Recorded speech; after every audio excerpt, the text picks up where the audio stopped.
wants to be internet famous. I was definitely looking for that. You were just one click away from your life being destroyed. The United States labeled me as a terrorist for a tweet. My ex-boyfriend posted nude pictures of me online, and it nearly cost me my life. This woman threatened my child on Facebook, and I absolutely lost my mind. You don't even know me. How can you want me to die so much? I didn't post anything, and still, the internet spun my life out of control.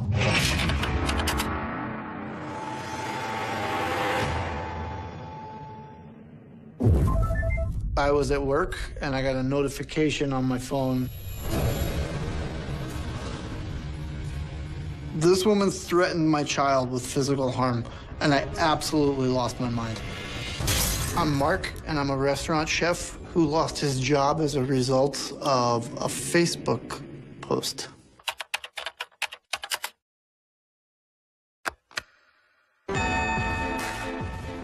I grew up in New York. I've been cooking since I was a little kid. I moved to California in 2008 for a really good job opportunity. Working in a restaurant in a professional kitchen is very stressful. Chefs are known to be hot-headed. It just kind of is the nature of the beast. It's tight quarters, it's hot. There's a million things going on, and everything needs to be perfect, otherwise it's a fail. At the beginning of 2015, everything was going great. I have a beautiful daughter who is 7. Daddy's little girl, and that's my little buddy, you know? I have a wonderful, supportive girlfriend. Mark is an amazing father. He is very compassionate and very thoughtful and loves to do fun, cute little things with me and with his daughter. I was the executive chef in a very well-respected restaurant. We have some corned beef hash. We do a little poached eggs with it and some herb hollandaise. It took me a long time and a lot of hard work to get to that place. It was something to be very proud of. In February 2015, I wanted to take my girlfriend out to a nice dinner, and there was a restaurant that had just opened that I had in mind. The chef is an amazing chef. His food is celebrated throughout the entire area. So I went to the Facebook page to check it out. Being in the restaurant business, you need to stay concurrent in the industry. And one of the best ways to do that is through Facebook, through social media. When I got to the page, I saw a consistent amount of 1-star reviews. And having only been open for a few months, didn't seem right. So I just started clicking on a few and reading them. This restaurant is serving foie gras. How unfortunate. They will never receive my business again. Just grotesque and degenerate. Maybe they'll serve babies next. To support a restaurant that knowingly tortures animals is sick and against all moral values. Don't spend your money here. Put them out of business. Foie gras is a harvested liver from a duck. It's something to bring up the elegance on a menu. Foie gras is back on the menu in California. It was banned in 2012 after complaints about how the French delicacy is made. But the legislature overturned it. In the restaurant industry, people were very excited that the ban was lifted. On the opposite side of the argument, the activists were actually quite angry. Animal rights groups, including the Humane Society, are vowing to appeal.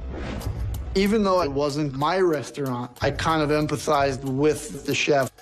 These reviews were systematically written to essentially close the business, just like they said, and it's really not fair. And I started reading more, and it started getting me pretty angry.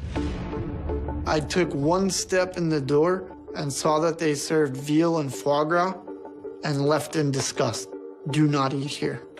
I actually clicked on that person's Facebook page, and I noticed that she was involved in animal rights activism. I also noticed that she was from Minnesota. It kind of dawned on me that she had probably never been to this restaurant. I felt I needed to say something, and I questioned the validity of her statement. And I said, "Did you actually go to the restaurant? Don't you live in Minnesota?" She said, "That doesn't matter. I would never go to that restaurant anyway. They serve those products. I want that restaurant to close."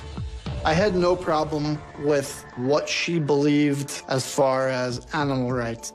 The problem that I have was from a business standpoint, that they were trying to tank a restaurant that they had never been to based on their beliefs. After a few more back and forth posts, the conversation just kind of died off. I was about to learn a very important lesson about the power of the internet and social media. 2 months later, I was at work and I got a notification on my phone. Somebody else had commented on that review thread. Just because there are bigger problems doesn't mean that this isn't a problem. I responded, "Eating duck is not a crime. Why aren't you focusing your time and energy on real-world problems like starving children?" That's when the woman from Minnesota chimed back in again. "You're a terrible human being. I see you have a kid. You must be a great father. Too bad people like you are reproducing." My profile picture was of myself and my daughter, and that's how she knew that I had a kid. I just told her to go F herself. These are things that you hear in a kitchen 10 times a day. You kind of forget that not everybody is that way. And this conversation happened on the restaurant's Facebook page, so it was accessible to everybody everywhere. All hell was about to break loose. All of a sudden, I got a notification again. The woman had taken my profile picture, which was of myself and my daughter, and she said, "You better watch your kid. I have animal rights activists in the area where you live. I know what school she goes to. I know what she looks like because there's pictures on your Facebook page." That's when I freaked out. This woman threatened my child with physical harm, and I absolutely lost my mind. This woman threatened my child with physical harm, and I was going to rip her head off with whatever words I could come up with. What I said was, the universe doesn't want something as simple-minded as you to continue its genetic strain. Every four-letter word came out, including the C word. You know, that's the nuclear bomb. When you lob that one into the conversation, it's gonna blow up, and it did. And I was very disappointed in him for using that word, but that you shouldn't really threaten anybody or anybody's kids without expecting to be threatened back. The things that I said were horrible things that nobody has any business saying to another person. And the second I fired back with my ugly statements, she had taken the threat to my kid down. And she screenshotted the stuff that I said. So I was left standing there looking like I was the only one saying ugly things. And she said, "Congratulations. I'm gonna broadcast this to all of my network globally and make sure everybody knows that you're a misogynist." And she said, "You're gonna be sorry you ever had a differing opinion from me." Within 24 hours, the screenshots had been spread. Animal rights activists found out where I was working, and they inundated my restaurant. They were calling the restaurant. They were emailing the restaurant. They were on the Facebook page and TripAdvisor, Yelp, and Google writing bad reviews. They attacked because their goal was to get me fired because of the things that I said. So I started realizing how serious this was gonna be. Some of the comments were things like, "Are misogyny and death threats always on the menu, or is it just a special? How can a restaurant let his chef get away with posting public death threats against women? Fire him." hate-mongering chef at your place disgusts me, and I am boycotting. The chef there is a misogynistic bully, and there are screenshots to prove it. Don't support this place. Screenshots to prove it, except for the fact that there's no screenshots of the threat the woman made against a 7-year-old. I felt like this thing was spinning down a path it didn't need to go down. That's not who I am. Yeah, I said some really messed up things. I wouldn't have said them if she didn't threaten my kid. It's a 7-year-old little girl. The activist, she's not innocent. He was the victim in this, not her. It was shocking to see how quickly everything happened. The general manager, he's like, let's go talk. He said, what did you do? At that point, it was like, oh man, I messed up. This is not gonna end well. The general manager, the corporate office, and the legal team were in an office with a closed door trying to figure out how to handle the situation. I was going back and forth in my head all day. They got my back. They're not gonna just side with this woman, or, oh man, this is bad, or this will blow over. After several hours of deliberating in an office behind closed doors, the company approached me and said, we can do this one of two ways. You can resign or we can fire you. It was heartbreaking. It was very upsetting because 4 years is a long time in this industry to work in one place. So it was shocking to hear that this is where it ends. This is it. It's over. It was a tough pill to swallow. I was upset. I had a dream job. I was the executive chef of this restaurant. I didn't want to lose my job, but I still said those things that are so ugly, especially against women as a whole. I knew where they were coming from because had the company kept me, it would then be saying to the employees of the company that they support things that I said in response. When it happened, my heart just sank. I panicked because he's our main source of income. You know, I felt pretty stupid for letting it happen. This is my life's passion. This is what I do. And it cost me a great position in a great company.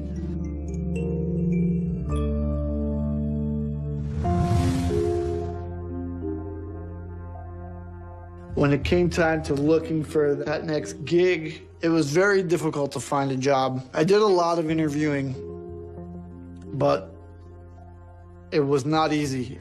He's lost a couple of good opportunities due to this happening solely because they're kind of afraid to deal with the animal activists. There was some attention that came with my name, and a lot of restaurants didn't want anything to do with it.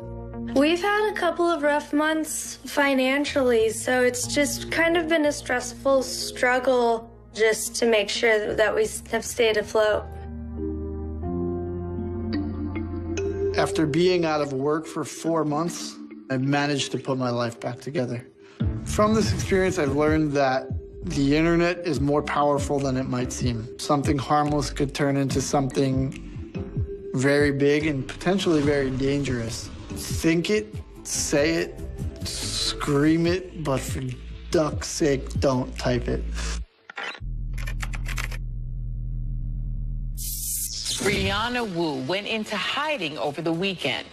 She felt she had to after receiving death threats like these.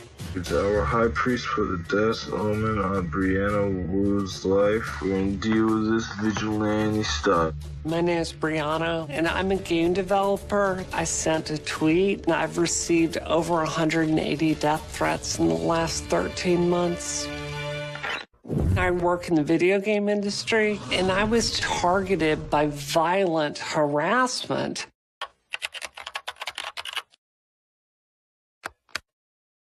I remember this Christmas when I got my Nintendo Entertainment System. That became my world. My entire life, I've dreamed about being a game developer. When Super Mario 2 came out, it was 1988, and this was the first Mario game where you got to play as Princess Peach. And she was the most powerful character in that game. And I remember thinking, wow, this is great. From now on, the video game industry is going to represent women too. But we didn't keep changing, and we kind of got stuck there. There are now more adult women playing video games than there are teenage boys. Today, as I'm sitting here, women are in between 48 and 52% of gamers. We don't make games that women can really see themselves represented in as anything besides sex objects and damsels in distress. I realized that there was this need for women to see ourselves represented in video games, and I went and founded my own studio for it. If you had told me when I was 12 years old that this would be my profession, I would have thought my life would be a dream come true. But the truth is, the video game industry is a really incredibly difficult place for women to work. As gaming goes increasingly mainstream, a darker side of the industry is emerging. Now the women calling for change in this multi-billion-dollar virtual industry are facing a very real backlash, including death threats. Much of the vitriol appears on Twitter hashtag Gamergate. It has grown into a loose movement associated with the worst of online harassment of women. Gamergate is a group of online individuals, mostly men, that have banded together for one purpose: to harass women out of online gaming. What was saddest about this is the men in our field were choosing to remain silent. So the only thing I knew to do was to use my own voice and start speaking out about that. I posted this meme on Twitter. I was trying to poke fun at how ridiculous the whole movement was and how the things they were trying to fight against were ridiculous. I had about 8,000 followers on my Twitter, and this was the tweet that ruined my life. Within minutes of posting that, Gamergate started countering this meme with thousands and thousands of their own, some of them threatening me with violence. It was things like Brianna Wu, talk shit, get hit. It was truly scary to see them targeting me like this. I closed my MacBook, and I took a breath and I talked to my husband. She came to me and asked me, well, what should I do? What should we do? Are we willing to stand up for this? Are we willing to have our lives destroyed? And we decided that it was worth it to stay in this fight. And I came back and I told Gamergate that I wasn't going to go anywhere. And this is when they started to dox me. Doxing is a process where an actor or actors try to expose a person, their name, age, date of birth, where they live, where they work, to embarrass a person, to shame a person. And it's a method of psychological warfare where the object is to make someone feel scared for their own safety. Within seconds, Gamergate sent me this message saying, guess what?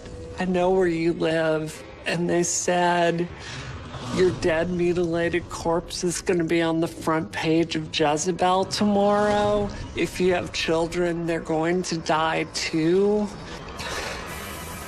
You don't know how that's going to affect you until you're sitting there and you're fearing for your own life. It made me realize that I wasn't going to be safe living in my own home anymore. My husband and I took everything we had, and we went and checked into a hotel.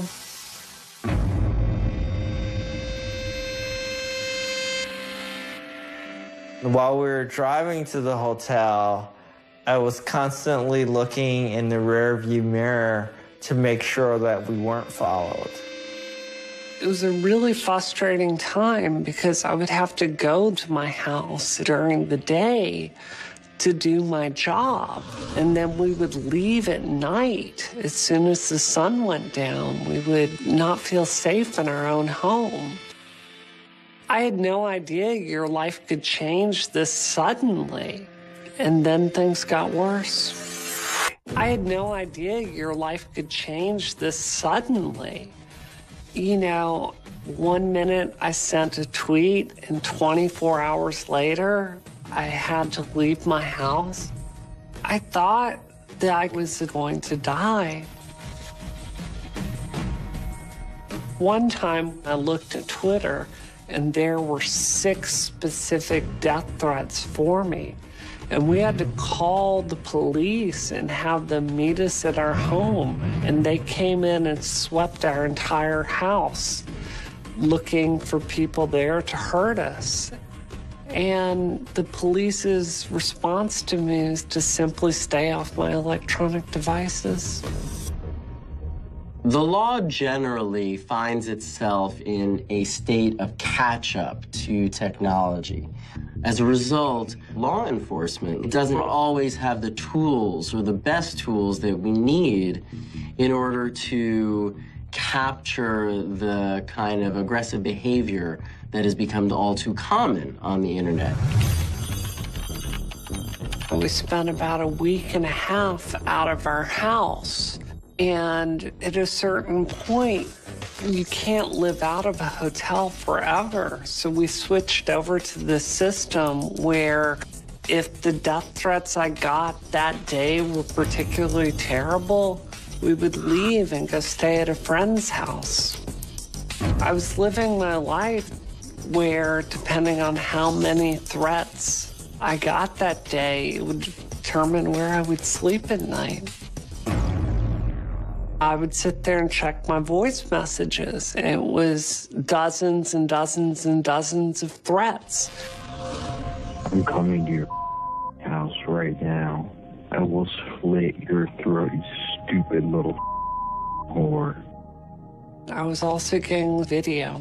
It's our high priest for the death omen on Brianna Wu's life, and we are going to finish the fight.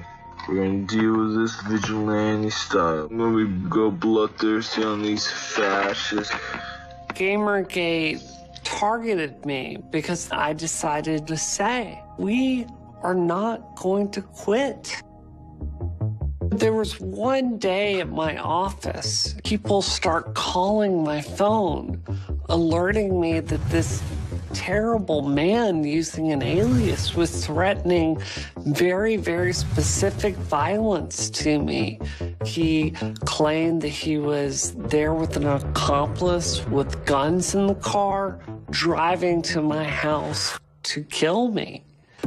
And then moments later, this man himself sent me a very specific, terrifying video. This is my car, and now the bitch shit is crashed. Where he claimed he had crashed his car on the way to my house. And look at this bullshit! Look at this shit! I'm screaming, God!